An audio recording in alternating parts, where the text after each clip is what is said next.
Alrighty, so push button starter, right? I know it's taking me a while to do these videos, but I'm quite busy.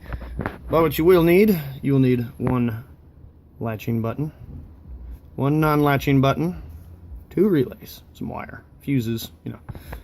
Now what we got here? We got starter, we got battery, we got latching button, this one stays on, and regular button, this one don't stay on. Key, and two relays, one relay, two relay. Fuse box that you'll be linking to, you'll be powering with one of these relays. So 12 volt come in from the back, from the battery all the way to the front. You're going to run that into to power the relays. Each one gets power. I recommend a fuse somewhere in the setup. Actually, this one is erroneous. That fuse needs to be like here. See, I had the fuse on the button. That's not right. Alright, so latching button turns on the car, has to stay, but you can't run the voltage just through the normal buttons because you'll just light them on fire. So you're using the buttons just to trigger the relays to carry the current because they're bigger, 30 amp relays. So that one runs the car, 12 volt in, ground, latching button that stays on.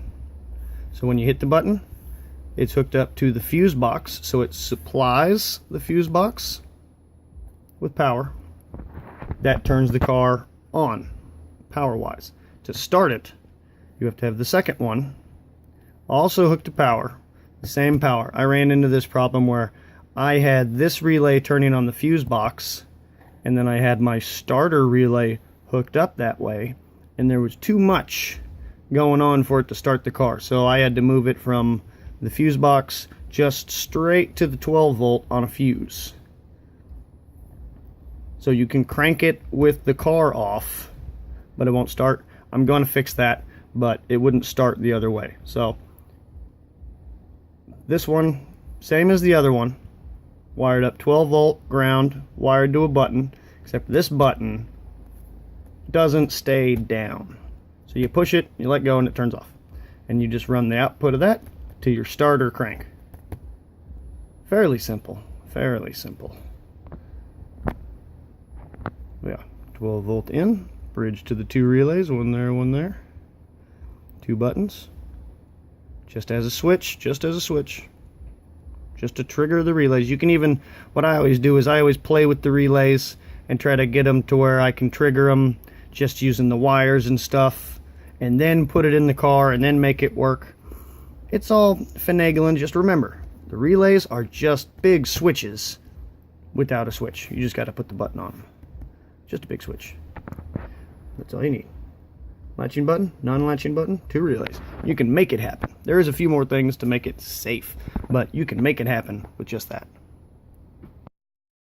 Now, as far as the starter, this is actually my starter. Starter and ignition. Those are my relays. So let's see. We got, that is the starter. That is the cable that goes to the starter to crank the car. That's just hooked up to one of the relays outputs. And we got most of the main power. It usually comes from this headlight switch bridge. I gotta tighten it up. And that one's run power in. See, to both. I got a few other things hooked up to it, but yeah. See, because power in for one of the relays, that's the one that turns the car on. And it shares that line with the button for the trigger. That's actually a starter. So this is the starter one. And then there's the actual ignition one. And that one goes doodly-doo through the button. You see, source comes through, goes in, and it comes out and goes to fuse box. Okay, fuse box. So that actually powers most of the car. That's all the ignition stuff. This one's constant. This is all the constantly hot. It's fairly complicated. but it's not too hard to figure out. It is getting a little rat's nesty in here, but it's cold and I got to drive this thing, so things get fixed. It gets straightened up. It works.